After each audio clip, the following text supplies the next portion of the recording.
Abre aspas. Se te deixares levar pelo desespero, não terás forças nos momentos de angústia. Anthony Burgess, escritor inglês.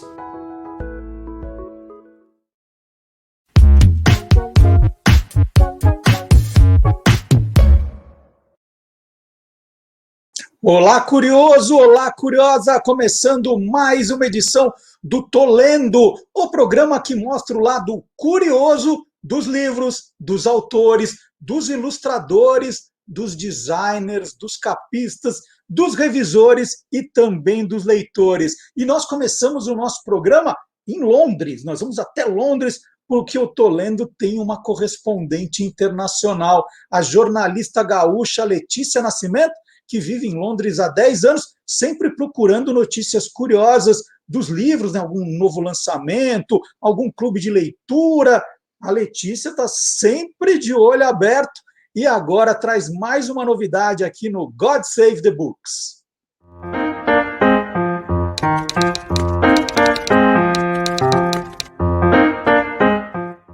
A agência de fotos Magnum é conhecida por fotos famosas de guerras e conflitos, mas seus fotógrafos também tiveram um olhar voltado para o melhor amigo do homem. E agora eles lançaram no dia 25 de março um livro Dogs by Magnum Photos.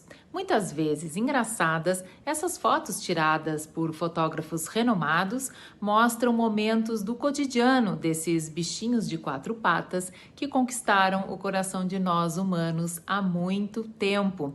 São 180 imagens reunidas pela primeira vez e muitas dessas imagens são do fotógrafo Elliot Aurit, que está com 92 anos. Ele já disse uma vez sobre essas fotos: essencialmente, elas não são sobre cachorros. Eu espero que elas sejam sobre a condição humana.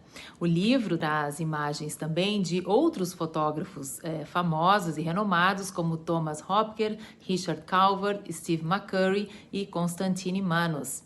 Então, se você é apaixonado por cachorros, conhece alguém que também gosta muito de cachorros, tá aí uma boa dica. Eu espero que alguma livraria aí no Brasil importe, porque o livro é muito divertido e as imagens são ótimas. O God Save the Books hoje fica por aqui e até a próxima!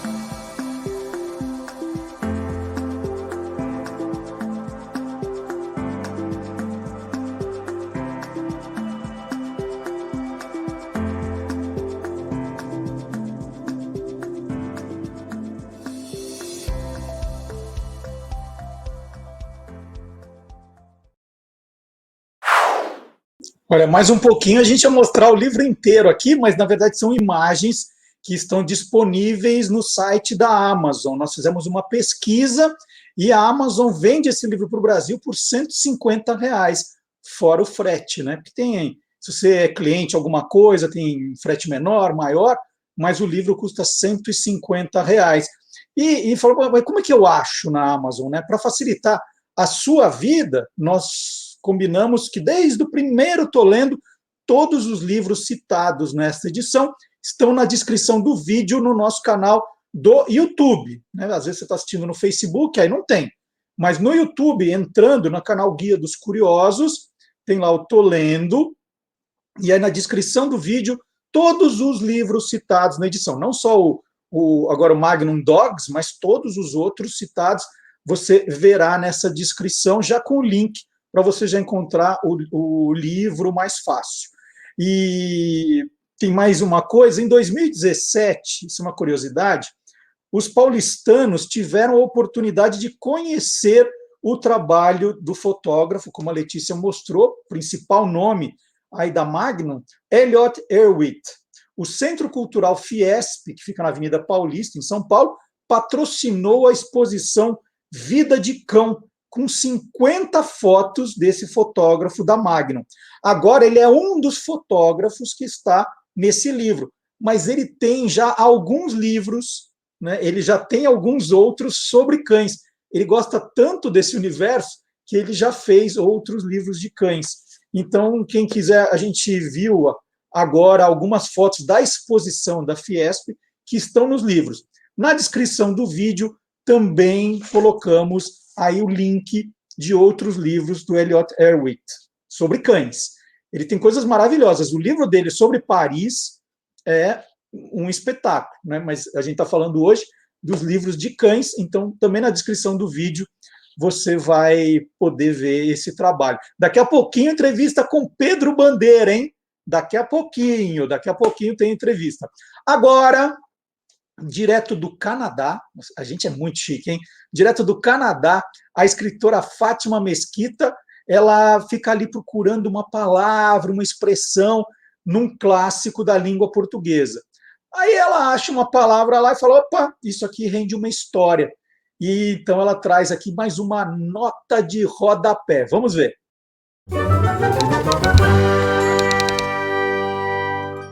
Olha, nunca é má ideia ler um Machado de Assis. Nunca, nunca, nunca. E hoje eu quero te convidar a dar um mergulho rapidinho dentro de um texto batizado de Astúcias de Marido, que foi publicado primeiro em uns pedaços em conta-gotas no Jornal da Família em 1866 e que depois foi reunido na forma de um livro. Bora conferir um trechinho? Mas lá para o meio do chá, Clarinha voltou-se para a tia e perguntou com certa timidez o que era feito de Ernesto.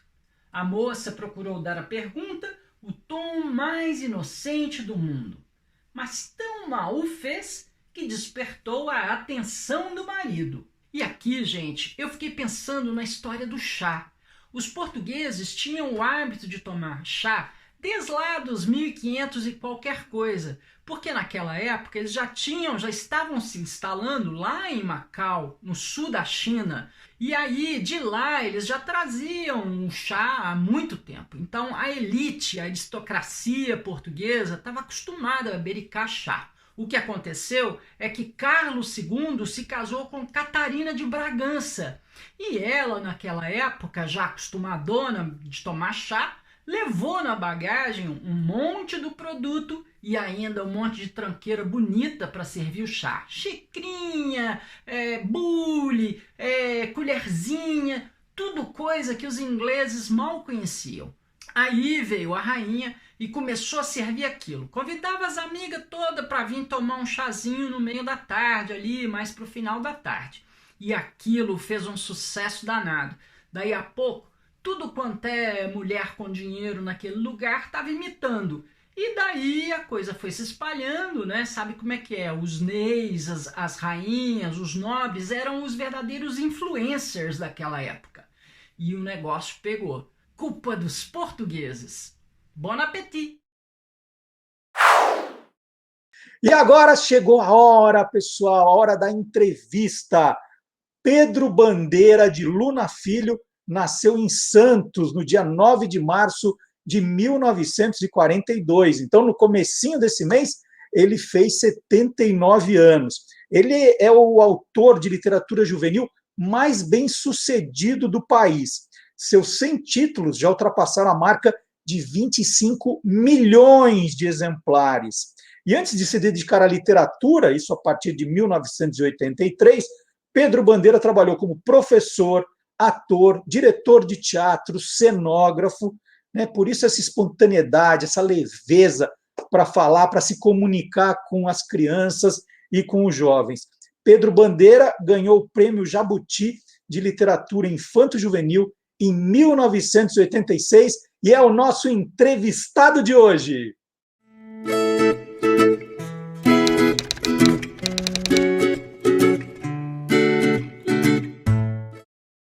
Bom, eu vou começar essa entrevista me beliscando para ver se é verdade que eu vou conversar agora com Pedro Bandeira. Que alegria, Pedro, ter você aqui. Muito obrigado por participar do nosso Tô Lendo. Tudo bom? Muito ótimo, tudo ótimo. Estamos aqui, não é, isolados, isolados no mundo e vamos continuar isolados pelo jeito.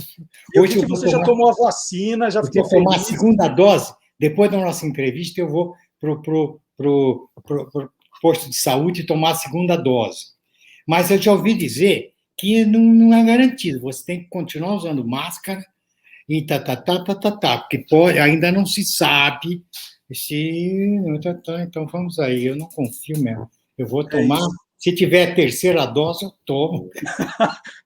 Eu já falei, fui perguntando, você vai tomar qual vacina? Eu falei, olha, por mim eu tomo as duas, nos dois braços. Duas, isso. Isso. Pedro, você é o grande contador de histórias daqui, mas eu vou começar contando uma história minha, tá? Conta. É assim, eu trabalhei durante muito tempo na imprensa esportiva. Entrevistei todos os jogadores, todos os atletas que você puder imaginar. Mas eu nunca tinha entrevistado o Pelé. Até que chegou o grande dia em que eu fui escalado para entrevistar o Pelé. Uhum. E aí eu passei aquela semana imaginando como seria aquela entrevista, porque assim, o Pelé já tinha dado 1 milhão de entrevistas, já tinha falado tudo sobre a vida dele, né? E eu pensando assim, poxa, eu vou entrevistar o rei do futebol, o que eu vou perguntar, né? E aí estudei muito, tal, e até que me saí bem no dia da entrevista. E eu senti a mesma coisa agora nos dias que antecederam a nossa conversa. Eu falei, agora eu vou entrevistar o rei da literatura infanto-juvenil, que também já participou de 1 milhão de lives, entrevistas, já falou tudo que podia. O que eu posso perguntar de original para o Pedro Bandeira? Então, eu vou começar te perguntando, você já conversou com algum rei, alguma rainha na sua vida, Pedro? Você já teve essa oportunidade? Pois é, conversar não. Mas você falou do Pelé. Eu tinha... Ele é 1 ano e pouquinho mais velho que eu. E eu estava na escola, eu nasci em Santos, né? Depois mudei para São Paulo para fazer faculdade, não saí mais. Porém, aí me disseram, não, sabe o que é? O Santos arrumou um menino aí que veio de Bauru, diz que ele é ótimo e tal. Então, vamos lá ver. E aí a gente, na época, tinha o jogo de aspirantes, antecedia o jogo de profissionais. Então, nós fomos lá ver o aspirante. Realmente, o menino era infernal, incrível. Incrível, ele fazia dupla com o Raimundinho. Raimundinho morreu de faca depois, caramba, era o centroavante. Então, era um desastre, porque imagina ele muito moço, 15 anos, aquela agilidade, uau! Né? Então, ele já era, para mim, ficou rei. Agora, mais rei ainda, você sabe? Marcelo, aí a gente ia ver treino, né? Ia ver treino. E uma vez eu fui treino, não tinha treino de futebol, tinha treino físico. Então, ficamos lá um pouco, você podia entrar, ficava na arquibancada. Aí alguém, não me lembro quem era o preparador físico, fizeram lá aqueles exercícios, correm, voltam, as coisas, e de repente ele falou, acabou. Acabou, e todo mundo foi embora, menos o Pelé. Ele ficou sozinho em campo, treinando, correndo, treinando bater falta por cima daquela barreira de madeira e tal, até anoitecer. Por isso ele era o Pelé. Ele trabalhava mais do que os outros, tá? Ele tinha uma qualidade física incrível, tal, uma habilidade, mas ele era duro, ele era disciplinado consigo mesmo. Me lembro uma vez, já ele aposentado, tinha uma entrevista com vários campeões de 70, e o Rivellino, aquele jeitão do Rivellino, né? Ele italiano, tão simpático, falou, pois é, aí nós ganhamos, aí bebemos todas. Ele falou, menos eu. Ele foi tricampeão mundial e tomou água na comemoração. Por isso ele era o Pelé. Ele realmente não deixava de ser o Pelé em nenhum momento. Ele cuidou da própria profissão. Então, Marcelo, eu acho que é isso. Você, como jornalista, escritor, eu, como escritor, que me dediquei a crianças e adolescentes, eu tenho que ser responsável por isso. Tá? Eu tenho a impressão que um escritor, sei lá, como Bukowski, ele foi maravilhoso, ele chegou e chutou o balde. Leia quem quiser. A gente não. Eu, Ricardo Azevedo, Ruth Rocha, nós temos um compromisso. Os nossos reis são realmente essas crianças. Porque você vê, nós estamos num país com dificuldades, com muita dificuldade, com uma história horrenda, uma história uma história de exploração total, de nenhuma liberdade. O imigrante que vinha para cá não tem nenhuma liberdade. A terra que ele ia trabalhar não era dele. O rei já tinha doado aquela terra para um marquês de não sei o quê, lá em Portugal, que nem vinha.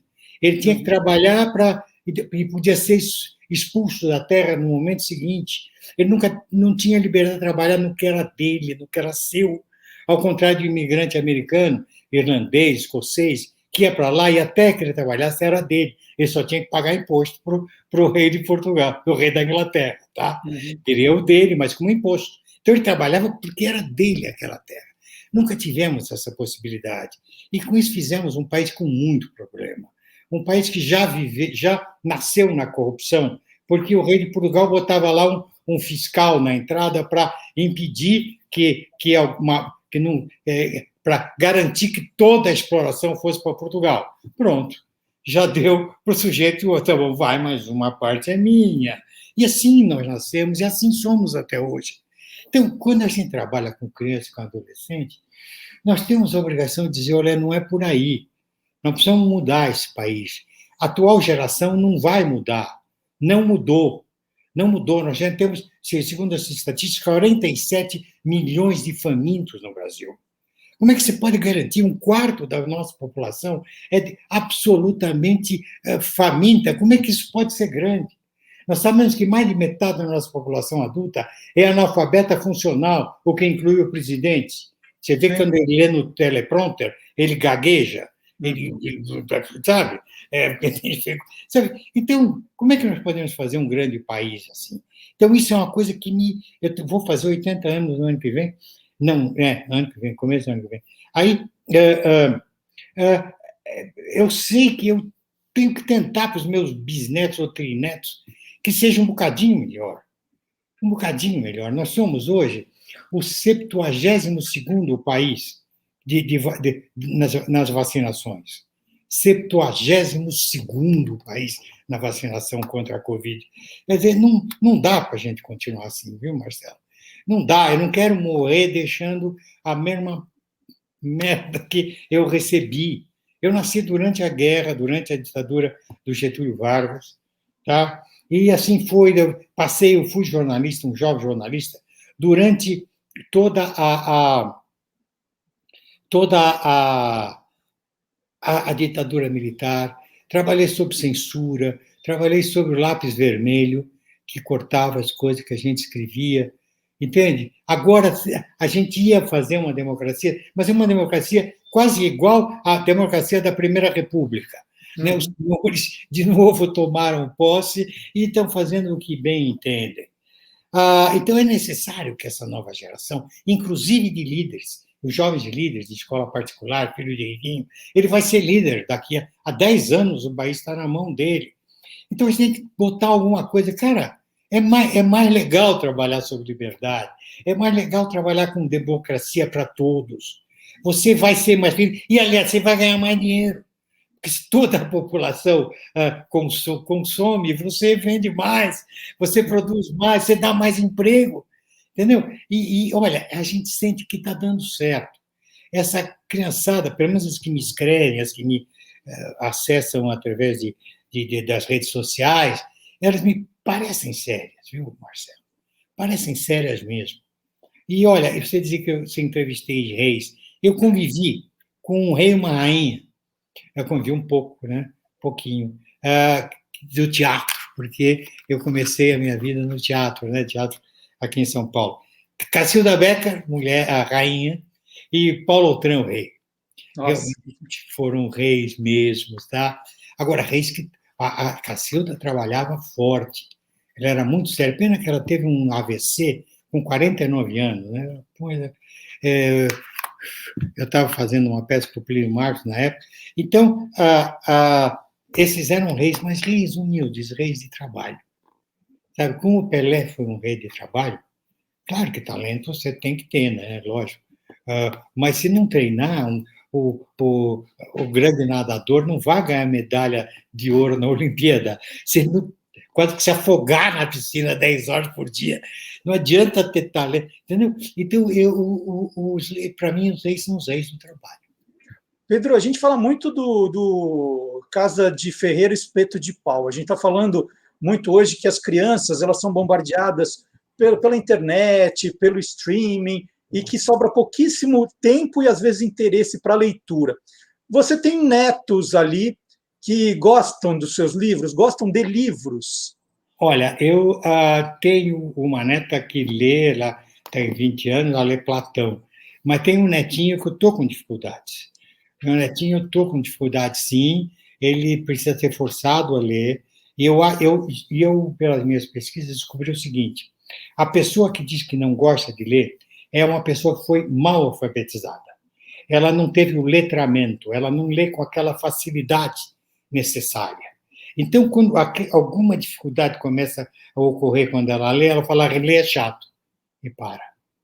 Tá, isso a gente aprende, a gente descobre, você sabe muito bem, que tem meninos que chegam a fazer vestibulares, você pega a redação dele, você não entende bolacha do que ele escreveu. Quer dizer, ele é um analfabetinho, e ele fez o ensino médio. Quer dizer, isso eu trabalho muito com as minhas professoras, não podemos permitir isso. O menino não pode sair do nono ano, médio, do sexto ano, sem compreender tudo que lê. Ele não precisa ter um vocabulário tão rico a ponto de ler um livro difícil, tá? Mas ele tem que ser capaz de botar o olho, bater o olho, porque está tudo escrito, Marcelo, você sabe.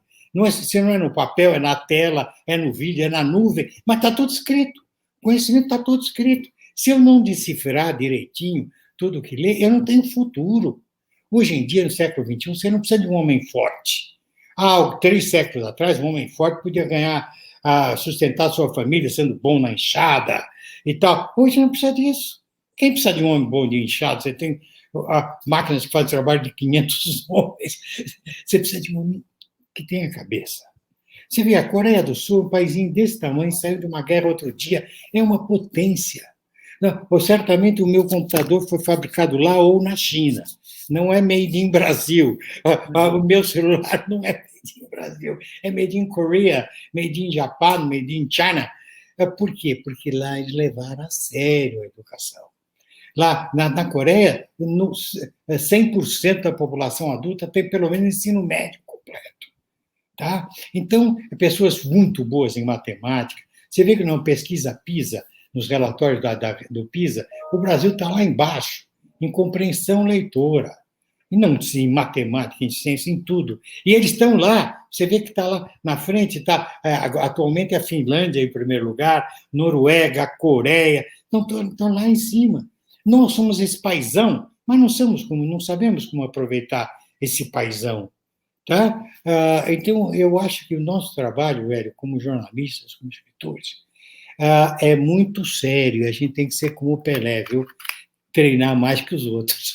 Não só como o Pelé, né? Como o Pedro Bandeira, que podia estar ali sossegado, mas aí resolveu arrumar a sarna para se coçar. Ele virou um influenciador digital agora durante a pandemia. Está lá com o Instagram, com um material maravilhoso no YouTube. E, aliás, Pedro, você é um excelente contador de história, né? Acho que você trouxe isso do teatro na hora que você está fazendo os vídeos. E você faz coisas que são emocionantes. E você sempre tem procurado fazer homenagens à sua mãe na hora de você mostrar livros que você leu há 70 anos da sua biblioteca. Ela teve uma importância fundamental na sua vida de leitor, né? Pois é. Marcelo, eu sou de uma família que, vamos dizer, era de classe pobre alta, quase média baixa. Né? Mas uma família, principalmente, talvez economicamente média, mas uma classe muito baixa culturalmente. Uma gente de classe média muito acomodada, cujo sonho era fazer um concurso público para se arrumar e ser funcionário dos Correios, funcionário, sabe, funcionarinho e tal. E o meu pai faleceu, estava na barriga da minha mãe. Então, eu não sei como seria se ele tivesse ficado vivo. Então, fui criado por ela, só por ela. Ela não era uma mulher de letras, realmente não era, mas ela era uma contadora de história. Ela me punha, eu sempre adormeci ouvindo histórias de fada e imaginando aquelas loucuras, aqueles castelos, e aquilo me alimentou. me alimentou bastante, o Chapeuzinho Vermelho, o Lobo, a Branca de Neve, a Rapunzel e tudo mais. Aquilo eu vivia assim. E ela ele comprava historinhas e tal, embora não era uma leitora, não havia ela lendo romances, ela tinha pouco ensino, talvez nem o ensino primário. Naquela época, essas mães criavam as filhas para aprender a ler, aí aprender a bordar, cozinhar e arrumar um marido. E o marido cuidava do resto. Tá? Agora, ela teve a infelicidade desse marido morrer rápido, né? Porque naquela época, ele morreu em 41. Você imagina, a medicina era, puxa, não tinha nem ainda antibiótico, nem tinha ainda se estabelecido. Ele foi fazer uma operação e morreu na mesa. Então, sabe, não tinha nada, não tinha nada. As mães morriam de parto, era terrível. Então, eu fiquei naquilo. E como eu era um menino sozinho, porque eu tinha 2 irmãos muito mais velhos que eu, e não tinha outros meninos e tal, a minha vida era chegar da escola e era o gibi. Né? O meu tempo, o gibi era muito moda. Hoje o Gonçalo Júnior, aquele nosso amigo que escreve sobre o gibi, pode dizer, a gente comia gibi, a gente lia tudo, e ficar na banca, tinha 1000 gibis. Hoje não tem mais. O gibi, a televisão matou o gibi. As crianças não leem mais. Tem lá o Maurício de Souza, mas pouquinha coisa. Não tem gibi juvenil, por exemplo. Não tem. Hoje, os jogos, a televisão substituem isso tudo. Mas nós não podemos acusar a televisão ou os jogos pelo analfabetismo de nossas crianças. Porque quando não tinha televisão, nem telefone celular e nem computador, ninguém lia também. Ninguém lia também. Tá? Ninguém, não havia um interesse pela leitura. Quando o Machado escreveu seus livros, tinha 2% de alfabetizados no Brasil, capaz de ler Dom Casmurro ou Memórias Póstumas, tá? Quantos tinha? Tinha alguns senhores do Rio de Janeiro. A tiragem dos livros dela de 300 exemplares. 300 exemplares. O Graciliano, quando publicou o seu revolucionário Vidas Secas, foram feitos, era a Companhia Editora Nacional, foram em 1936, se não me engano, 3.000 exemplares. Na década de 50 ainda tinha exemplares da primeira edição. Uhum. Hoje não, porque cai no vestibular, então, puxa, milhares de exemplares são vendidos de Vidas Secas, ainda bem, que é um livro tão fácil de ler, qualquer menino lê, né? Ele foi realmente genial. Então, sabe, então não podemos achar desculpa. Meu filho não lê porque eu não prestei atenção, ou porque eu prestei atenção errada. Nós temos uma sociedade em que um pai é capaz de sacrificar para comprar um tênis de grife para o seu filho importado e tal, mas se queixa se a professora manda ele comprar um livrinho. Tá? Ele não gosta de gastar dinheiro com bobagem. É mais importante investir no pé do que na cabeça da criança. Isso eu repito toda hora, porque eu já ouvi isso. Tá? Mas meu filho lê, eu gasto R$50 no livro, ele lê, depois o livro fica encostado. Sim, você gasta R$50 num lanche e para onde vai o lanche depois? Não fica nem encostado, tá? Vai para o Rio Tietê. Então, sabe? Então é isso. O importante é o que ficou na cabeça do menino daquele livrinho. Mas a nossa geração não foi criada para isso. Não foi criada. Você vê, por exemplo, nós temos, viu a questão de tradição cultural. O povo judeu é responsável por tipo 0,3% da humanidade. No entanto, 30% dos prêmios Nobel foram para pessoas de origem judaica. Por quê? Porque desde 2.000 anos atrás, para você se tornar um adulto judeu, você tem que, na frente da comunidade, ler a Bíblia em voz alta. Então, você tem que ser alfabetizado. Todos têm que ser alfabetizados. Sabe? Então, eles são alfabetizados. E nós não somos alfabetizados. Nosso problema é esse. Você tem que dar essa ferramenta, que é a capacidade de compreender o conhecimento escrito, para que nossas crianças não são inferiores a nenhuma criança do mundo. Nenhuma, ao contrário. Nós temos uma cultura gostosa, uma cultura de amizade, de ligação, de conversa. Deixa essa turma ir para frente para ver o que eles são capazes de fazer. E são mesmo, né? Pedro, você publicou também uma foto do lançamento do seu primeiro livro, O Dinossauro que Fazia Uau. Já são quase 40 anos. As crianças mudaram muito? Você teve que mudar muito como autor nesses 40 anos? Olha, uma coisa que eu aprendi com a literatura, eu devia ter aprendido isso quando comecei a ler, porque a gente lia, num tempo eu não tinha muita literatura brasileira para jovem, a gente lia literatura traduzida, né? Então a gente lia coisas do Alexandre Dumas, e coisas antigas, e coisas do Victor Hugo, o Tarzan inventado lá, aquela África inventada pelo Edgar Rice Burroughs, que nunca saiu de Chicago na vida, e inventou uma floresta, e a gente se divertia com isso. E aí eu, logo no teatro, comecei a gostar de Shakespeare, né? A ler já, sonhava em fazer aqueles papéis malucos e tal, claro que eu nunca fiz, mas e eu descobri o seguinte, puxa, mas Shakespeare escreveu essas peças há 400 anos e ainda valem hoje em dia? Por quê? Por que Dom Casmurro está mais vivo do que o romance que eu escrevo hoje? Porque ninguém escreve sobre o seu tempo. Você escreve sobre sentimentos humanos. Isso não muda. A maior história sobre um amor impossível ainda é Romeu e Julieta. Romeu e Julieta, inclusive as pessoas homossexuais gostam de Romeu e Julieta. Eles leem Romeu e Julieta como se fosse ele seu companheiro ou ela e sua companheira. Serve igual, porque não há amor mais difícil do que o amor homossexual. Então, Romeu e Julieta é uma luva. O Otelo ainda é uma luva para ciúme, entendeu? E todas as emoções humanas que Shakespeare lá estão vivas hoje. As peças dele são ensinadas ainda hoje. O Dom Casmurro ainda é o maior romance brasileiro até hoje, porque ele fala de ciúme. Não importa que se século XIX, século XIX, XX, XXI, XXIII, ainda todo mundo terá ciúme, inveja, raiva, amor impossível, ambição. Você vê, a Megera Domada ainda é a melhor peça sobre feminismo que alguém escreveu. Tá? Aquela mulher não quer ser escrava de um machão, pô, ainda é viva hoje, Megera Domada. Então, você vê, então, esses escritores, você pega, por exemplo, um Dostoiévski, O Crime e Castigo é a melhor história sobre remorso que alguém jamais poderá escrever. Está vivíssimo esse romance, entendeu? Sobre estrutura familiar, Irmãos Karamazov, está aí para quem quiser entender a própria família. E as brigas com o pai. Então, entende? Então, eu aprendi isso. Os meus livros, você vê, a Droga da Obediência vende mais hoje do que vendia quando foi lançado.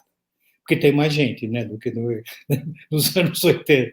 Tem mais gente. Então, por quê? Porque eu trato de censura, de autoritarismo. Isso sempre existirá. Naquela época não tinha ainda computador pessoal, não tinha internet, não tinha celular, não tinha nada. Mas as crianças leem hoje, o livro não é sobre internet nem sobre celular, entendeu? É a amizade daqueles meninos, então continua vivo. Isso eu aprendi depois como escritor, mas eu já devia ter visto isso antes. Por que eu gostava do D'Artagnan? D'Artagnan não tinha nada a ver com o meu tempo. E eu pegava uma varinha e ficava lutando espada comigo mesmo, né? Porque, sabe, era achando demais. Eu tinha 100 anos, 150 anos já. Não, 100 anos na época que eu li. Agora tem 150. Pedro, no mês passado, a empresa, né, que cuida dos direitos autorais do americano Dr. Seuss, né, que seria o Pedro Bandeira dos Estados Unidos, eles anunciaram que eles fizeram uma revisão na obra do Dr. Seuss inteira e disseram que 6 livros estariam saindo, não seriam mais publicados, porque faziam referências a situações, né, atos de racismo, de coisas que não caberiam mais nos dias de hoje. Você mostrou recentemente a sua coleção de Monteiro Lobato, que recebeu críticas parecidas. Eu queria perguntar o que você acha disso, se você teve algum livro que você pensou em alterar, nesse pensamento, né, de quem escreve sobre sua época, como você vê essas situações? Eu não sei, parece que as coisas acontecem em ciclos de 100 anos. que nem os vírus. Teve em 18, teve a gripe espanhola, agora temos a Covid. E há 100 anos atrás, houve, pelo menos nos Estados Unidos e no mundo inteiro, um crescimento da direita enorme, e da direita moralista, fechada e tal. Então, naquela época, fez-se a lei seca nos Estados Unidos, não podia beber. Houve a censura, o Código Reis, censurando o cinema. Por isso que aqueles filmes antigos, as atrizes usavam roupas todas até aqui, não podia aparecer nada, no máximo um beijinho casto, não tinha o pega pra capá que hoje a gente vê, né, no cinema, já sem censura. E hoje está acontecendo de novo, e é uma coisa engraçada. A censura vem da direita, da esquerda, do meio, de católico, evangélico ou ateu. É um moralismo, e todo mundo acha que está fazendo bem. Estou fazendo o bem, protegendo as criancinhas. Você vê, você falou do Dr. Seuss, mas veja, estão perseguindo o Mark Twain, porque o Mark Twain fez meninos do sul dos Estados Unidos, lá na beira do São Francisco, e um grupo de meninos tem um menino negro, o Jim, e eles chamam Jim de nigger. Nigger hoje é palavrão nos Estados Unidos, mas na época não era. Então eles vão cortar o Mark Twain por causa disso. Aquela senhora Beecher Stowe, que fez A Cabana do Pai Tomás, que foi sempre considerado um livro anti-escravagista. Hoje é cancelado, porque não sei o quê, os pretos são muito bonzinhos, muito obedientes. Gente, era o que ela podia escrever na época. Então, nós vamos corrigir a história. Como é que nós vamos poder corrigir a história? E todo mundo quer corrigir a história. Deixa tudo. Porque uma coisa, Marcelo, eu digo, se eu tiver um filho, um filho meu, que só lê um livro, ele só leu na vida Caçadas de Pedrinho, do Monteiro Lobato, e ele relê o tempo todo Caçadas de Pedrinho. Claro, isso é impossível. Mas vamos supor que exista isso. Talvez ele fique achando que os pretos devem ser chamados de macaca preta. Tá? Talvez ele ache que é bom criança sair matando onça. A gente sabe que isso é péssimo. Né? Então, realmente um horror. E o homem de um livro só é assim. Que livro só? Bíblia, Corão, que Mein Kampf? Uhum. Tá? Então, se você lê todos, você vai ler um livro em que a bonequinha, quando ficar com raiva, xinga a tia Anastácia. Tá? Mas você vai ler outros livros. Você vai ler livros sobre a escravidão. Você vai ler muita coisa. Você não vai ficar escravo de um livro só, de um pensamento só. Todos aqueles livros vão se juntar na tua cabeça e vão criar uma nova ideia, um novo caminho. Agora, quando é um livro só há esta verdade, realmente é perigoso. É perigoso, sim. Se você for pegar, Os Miseráveis têm uma série de problemas para o século XXI. Se você for olhar, nossa, que coisa absurda. Mas não... Mas, sabe, é inclusive importante que você tenha consciência de que no tempo era assim, antigamente era assim. É bom que você saiba disso. É bom que você saiba que nos Três Mosquiteiros, a rainha da França, que traía o rei da França com o Lord de Buckingham inglês, aquele adultério fazia parte, entendeu? É bom você ter consciência disso. Mas nem por isso você vai ficar a favor de o quê? De nada. São ideias que entram na tua cabeça. Então, é necessário eu dar a esse meu filho a quantidade. Ele talvez nem goste de Caçadas de Pedrinho, porque, sei lá, uma história de criança caçando onça, que é meio bobo, né? A gente sabe que hoje as onças são animais fantásticos que têm que ser protegidos, né?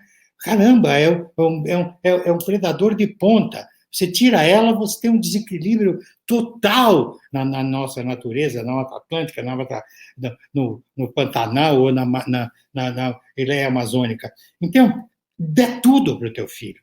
Ele não vai engolir tudo. Ninguém engole. Você leu muito na tua vida, estou vindo aí atrás. Mas você não engoliu nenhum desses livros. Nenhum deles. Todos eles estão dentro de você, tá? E são filtrados pela tua iniciativa e brotam como um livro novo, com uma ideia nova, uma pesquisa nova com os curiosos, você pegar as coisas que sabe, que a gente brinca, né? Quando na terceira cerveja você começa a contar as coisinhas, né? Não é gostoso? Não é legal? Isso tem o nome de pensamento crítico, né, Pedro? Você forma o seu pensamento crítico a partir das coisas diferentes que você vai ouvindo. Mas você tem que ser alimentado. Claro. Mas se você for alimentado por uma fonte só, é chato, é perigoso. Você vê os fundamentalistas religiosos, eles são até contra a própria religião. Tá? Eles brecam a própria religião. Isso a gente vê, não é só entre os evangélicos, ou católicos, ou judeus, todos, eles ficam muito fechados. A gente tem aqui em São Paulo um pouco menos, mas no Rio de Janeiro e na Bahia tem muito aqueles caras que são de esquerda, então eles só são favoráveis ao candomblé. Bom, esse é ateu, mas é favorável ao candomblé, porque o candomblé é típico. É uma atitude de fantasia. Você tem que respeitar o candomblé como você respeita a Torá, a Bíblia e o Corão. Eu respeito todos eles, mas eu não preciso me deixar escravizar por nenhuma dessas ideias. O bom são os orixás. Eu me lembro disso. Tem um amigo meu, né, carioca, faz muitos anos eu não o vejo, e ele era isso, ele era de esquerda. Então, ele ficava falando, porque aqueles nomes dos orixás, do candomblé, fala, tá bom, você é de esquerda. Entendeu? Sabe esse tipo de coisa? E é do bem. Se eu censurar isso, eu estou fazendo bem. Entendeu? Porque as crianças podem ler Macaca de Carvão, e aí elas ficam racistas. Eu cansei de ler isso. Isso é o mais antirracista que existe. Tá? E o antirracismo eu aprendi na própria pele. Se você pegar, eu tenho uma crônica que fala a minha infância. Havia uma confusão na escola, eu brigava com outro moleque, os dois eram brancos. O diretor pegou o meu amigo negro, que tinha ficado do lado, para segurar meus óculos, para ele não quebrar na hora que eu estava brigando. E o diretor ficou espancando o menino negro, e não eu e o outro colega branco.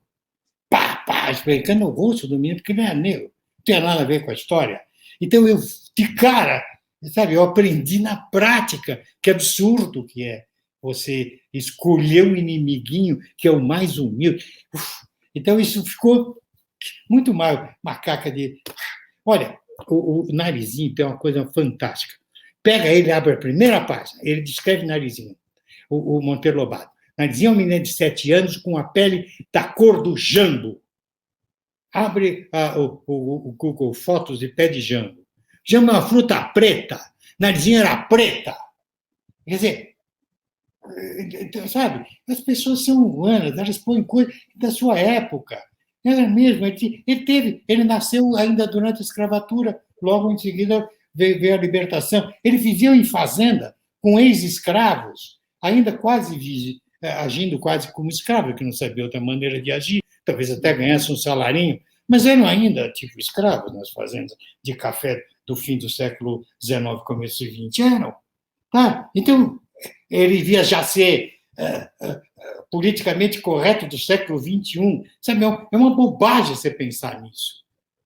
Não é verdade? Então, gente, vamos dizer, bota quantidade, deixa a liberdade do teu filho, do teu neto, engolir tudo que tem, ver os jogos, filme, o que for, deixa isso tudo entrar dentro dele. Ele tem dentro dele uma coisa chamada consciência, ele tem um filtro que é só dele. Talvez daí brote uma flor muito perfumada. E quando a gente fala em pensamento crítico, né, Pedro, a gente está falando do combate às fake news. Você tem o Alice no País da Mentira, que hoje cabe muito bem nessa discussão, né? Porque hoje as crianças começaram a ser bombardeadas também com notícias falsas, e acho que isso é um tema que você está lidando bastante hoje, né? Mas veja, a notícia falsa provavelmente sempre existiu. Jogar boato. Você lembra que a gente, quando lê as histórias quando a gente lê sobre a Segunda Guerra, o Goebbels era muito hábil como publicitário, né? E jogar coisas, jogar ideias e incutir ideias falsas foi uma das estratégias vencedoras do Hitler. Vencedoras. Ele dizia, uma mentira, quando mais repetida, vira uma verdade. E há pessoas, hoje em dia, no Brasil, que usam esse método. Se eu ficar repetindo, todo mundo não acredita. Falava-se que essa vacina é péssima que o Butantan está produzindo, é horrível, vai inocular ideias comunistas na cabeça das pessoas. E teve gente que repetiu isso. E tanto, só que agora eles são obrigados a dizer, vá tomar vacina. Tudo bem. Mas como isso nos prejudicou, Marcelo? Tá? Eu já ouvi também professores, quando eu falo, não, nós precisamos alfabetizar bem, né? Ele fala assim, mas precisamos criar leitores críticos. Querido, esquece isso. Se ele for um bom leitor, ele será crítico. Você não pode fazer um analfabeto crítico. Ele não tem ideias suficientes para combater o fake news. Ele precisa de muitas ideias. Isso eu não quero, isso não é verdade.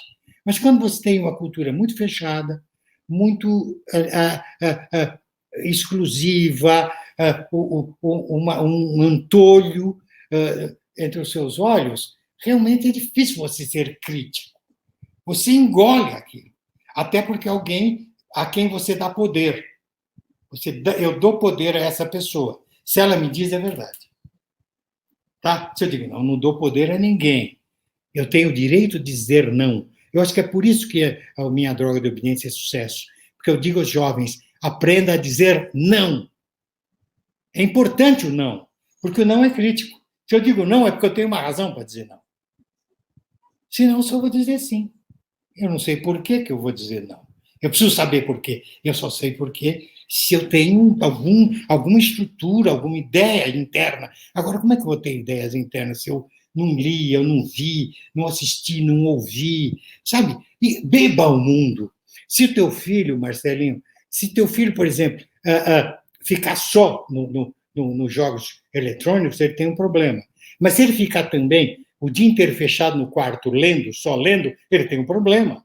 Ele precisa mais, ele precisa jogar bola, ele precisa namorar, ele precisa ir em festa, ele precisa jogar joguinho, ele precisa ler, ele precisa brigar, ele precisa engolir o mundo. Tá? Ele precisa ser municiado, sabe?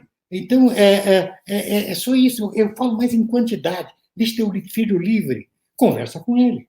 Eu tive um professor que teve uma ideia genial, que um professor, eu acho que era ainda na época, crianças ainda, seria Fundamental 1 hoje, ele adotou um livro, no caso foi um livro meu, por isso que eu fiquei sabendo. Depois eu fui lá falar com a classe dele.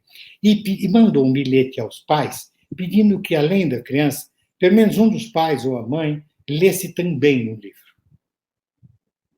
Tá? E foi uma coisa linda, porque aí você via pais vindo abraçado com o filho, dizendo, pela primeira vez eu consegui conversar com meu filho. Tá? Ele deu uma coisa comum.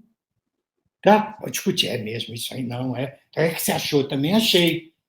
Entendeu? Olha que coisa bacana que esse professor fez. Ele aproveitou, aproximou pais e filhos através do mesmo instrumento, tá? Que é um livro. Que era um problema de racismo, de exclusão. Um livro que eu tenho sobre a exclusão do diferente, né? Então, veja como é rico você poder conversar. Então, converse também com o teu filho. Tá? O que você achou desse livro? Você achou isso? Puxa, bacana. Sabe, conversa sobre isso. Tá? Eu tive uma vez uma experiência muito interessante com a minha mulher. Ela era orientadora pedagógica de segundo grau, de ensino médio. E tinha um menino que era muito alegre e tal. De repente, ela começou a achar esse menino, chegava chateado, cabeça baixa, e chamou o menino. Falou, poxa, era um bom garoto e tal. Chamou o menino e falou, quem que dá um segundo você? Eu vou sair de casa, sabe? Meu pai é um saco, não aguento meu pai. Mas por que você não aguenta? Por quê? Ele fica implicando com as músicas que eu ouço, tá? Com o meu cabelo e tal. Ele só me enche o saco e tal.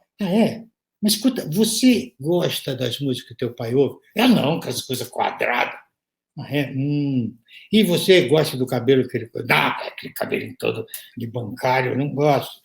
E não tem uma coisa que vocês dois gostam? Bom, a gente gosta da mamãe. Bom, mamãe não vale. O que mais? Vocês torcem para o mesmo time? A gente torce para o mesmo time, sim. Ele me levava no campo quando eu era pequeno. Então, em vez de conversar sobre música e sobre cabelo com teu pai, conversa sobre futebol. Aí passou um tempo, ele nem se aproximava dela. Um dia ele chegou para perto dela e falou, Lia, ela chama Lia, Lia, meu pai é um cara genial. Tá? Vamos conversar sobre as convergências. É claro que ninguém é igual. Né? É legal, o Carlos Drummond de Andrade diz, ninguém é igual, nós todos somos seres humanos ímpares. Não há pares, nós somos ímpares. Mas temos que achar aquilo que a gente é par para nos aproximar. Não é? Quando você quer dar um presente para um amigo, você quer dar um livro, você dá um livro a ele que você gostou.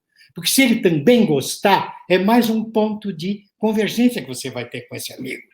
Tá? Não é assim? Então vamos trabalhar nas convergências. E dá para conversar nas convergências. Hoje nós dividimos o país, já notou? Nós dividimos o país de dois lados, não pode ser assim. As pessoas, inclusive, que a gente discorda, elas não concordam, elas não estão erradas, ao meu ponto de vista, porque elas são más. Elas acreditam naquilo. Nós, para nos aproximarmos dela, nós vamos ter que achar pontos em comum.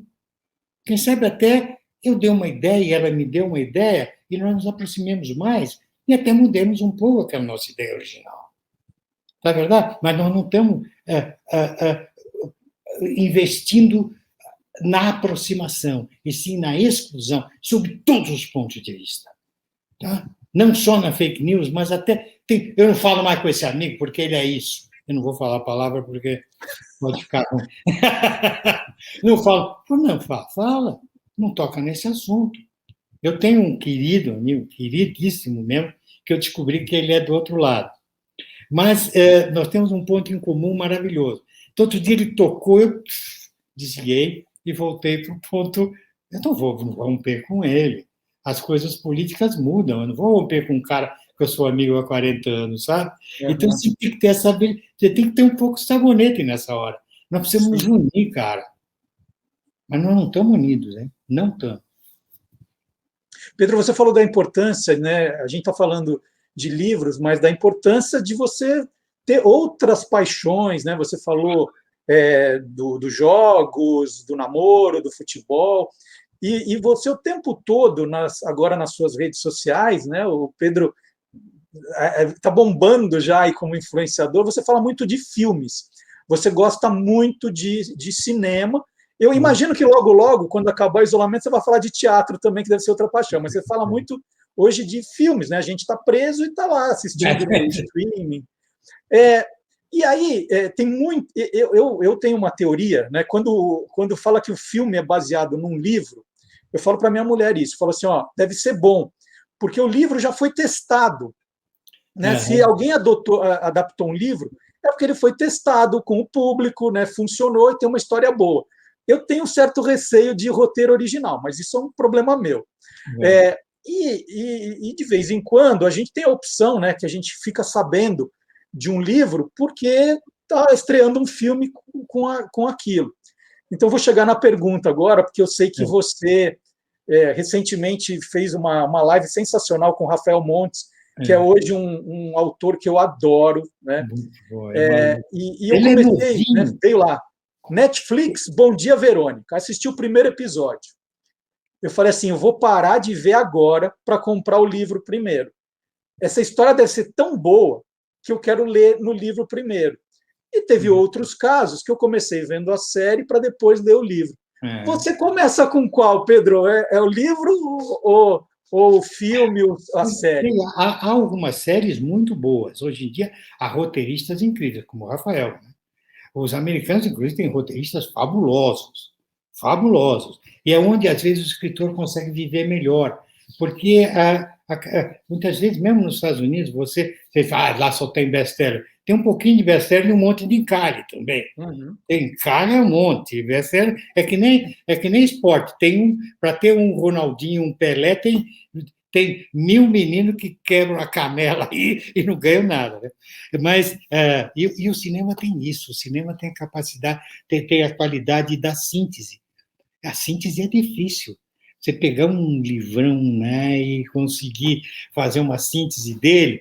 Tem alguns exemplos. Eu gosto muito da adaptação da Jane Austen do Orgulho e Preconceito. Está muito boa.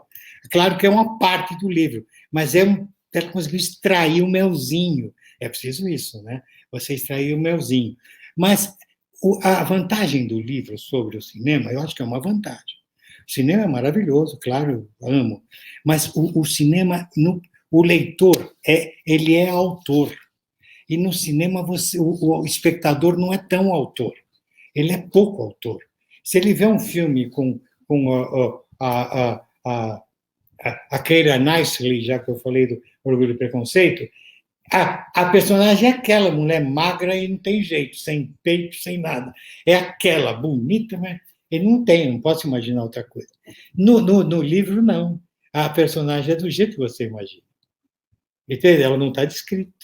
Entende? Então, eu acho bacana isso. Eu tenho um exemplo que me doeu muito no passado, tem um livro chamado Marca do Malagra, que as meninas gostam bastante. E eu recebi uma carta de uma menina de Brasília que dizia assim: Pedro, eu gostei muito do seu livro, mas eu tenho uma bronca. Por que a personagem principal, Isabel, não é preta? Eu sou negra. E eu nunca vejo negro como protagonista. Eu falei, meu amor, que cor é a personagem? Eu não disse. Ela sofreu tanto preconceito na vida que ela não consegue ver um protagonista e vê-lo como negro. É uma menina apaixonada, podia ser de qualquer coisa, mas ela não consegue ver tanto preconceito que ela sofreu na vida. Ela não se vê, sabe? Então, esse é o gostoso do livro. Você cria o cenário, você cria o personagem, você imagina o tom de voz dele, você é autor enquanto você lê o livro. Você complementa o livro. O cinema se complementa menos, né? Porque está tudo mais ou menos ali. Claro que eu adoro, isso é ótimo também. O teatro também. Se é um autor, você vê um cara fazendo um Macbeth e outro fazendo... São duas peças diferentes. Claro, dependendo do ator. Mas o livro não, ele é teu. O personagem é teu. Isso, eu acho que ele é mais enriquecedor. Eu sempre tive na cabeça os personagens. Eu imaginei, antes de ver o Gene Kelly fazendo o D'Artagnan, na primeira versão de Hollywood dos Seis Mosqueteiros, eu tinha o meu D'Artagnan. Ele era do meu jeito, eu desenhei ele na minha cabeça. Sabe? Eu acho que eu tinha a voz do Porthos, eu sabia, claro que ele falava em português no meu caso, eu sabia como era uma voz mais grossa e tal. Sabe? Claro, você que escreve um livro. Isso é muito rico, porque a leitura estimula muito mais a imaginação. Porque se você não imaginar, você não lê o livro. Você não consegue ler o livro se você não imaginar. O bom autor é que põe você lá dentro e você começa a escrever. Você começa a escrever. Tá? Porque, veja você, a literatura romântica, hoje em dia, é chatinha de ler, porque naquela época não havia fotografia, não havia cinema, não havia TV. Então, o autor tinha que descrever muito para o cara entender. Por exemplo, se você falar de neve, você tinha que escrever o que é neve. Hoje em dia, você não precisa. Você falar nevava, o menino do Ceará sabe. Ele cansou de ver. Você não precisa descrever a neve, senão o livro fica um saco. Você não vai escrever, né? Você tem a liberdade, então você joga. E o cara, olha que coisa gostosa. Você imagina o tempo todo, né? Você imagina. Às vezes eu fico bravo quando eu leio um livro, vou ver o filme e falo, o personagem não é assim. Eu discordo do ator. Ele devia ser mais gordo. Ele pode ser mais gordo. Entendeu? Eu tenho que engolir aquilo. Fazer o quê? Mas isso é bacana. Isso é bacana, porque se lê outro livro, o livro do diretor, tá? Ou o livro do roteirista. Então, aí já é uma obra de equipe.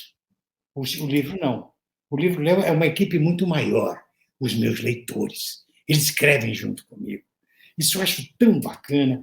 Eu acho isso fantástico. E, às vezes, as pessoas vêm falar comigo sobre um personagem e falam, eu acho que idade tem os caras? Eu falei, não sei. O que você acha? Acho que tem 12 anos. Eu falei, acertou. Ele tem 12 anos. Ele tem 12 anos. Claro, lógico que tem 12 anos. Então, maravilhoso. Não é? Então, você não sabe. Você pensa bem no livro que você lê. Você escreveu o livro enquanto você lia. Sabe, você entrou no livro, você completou o livro. Tá? O autor te deixou um campo para você ser artista. O leitor é um artista. Um pouco mais do espectador. Mas não quero falar mal de cinema, que eu amo cinema. Tá ótimo. Pedro, eu queria muito agradecer esses 50 minutos que passamos juntos. Olha, passou voando. Eu ia continuar assim, eu falei assim, nossa, falando com o Pedro Bandeira, tem tanta coisa para falar, mas deixa para uma outra ocasião. Te agradecer demais esse tempo seu, essa sua simpatia, essa sua generosidade. Foi uma manhã muito especial aqui, dessa manhã de gravação para mim. Muito obrigado, viu? Um dia a gente vai continuar a conversa, tomando uma cervejinha e tal. Aí não vai ter 50 minutos. Eu preciso pegar o autógrafo nos meus livros, que eu sempre falo assim, puxa, eu fui em tantos eventos literários e eu nunca cruzei com o Pedro Bandeira. Olha que pessoa azarada que eu sou, que eu ouvi o Rafael contando da primeira Bienal dele, deu de cara com você, eu falo assim, nossa, eu estou tanto tempo tentando e não consegui.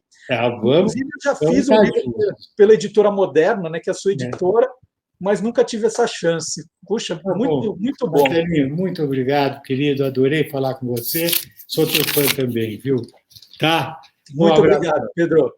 Então, vou me despedir do pessoal dizendo, olha, nós ficamos por aqui no programa de hoje e tem na semana que vem o próximo capítulo. Até lá. Tchau, Pedro. Tchau, querido. Tudo de bom.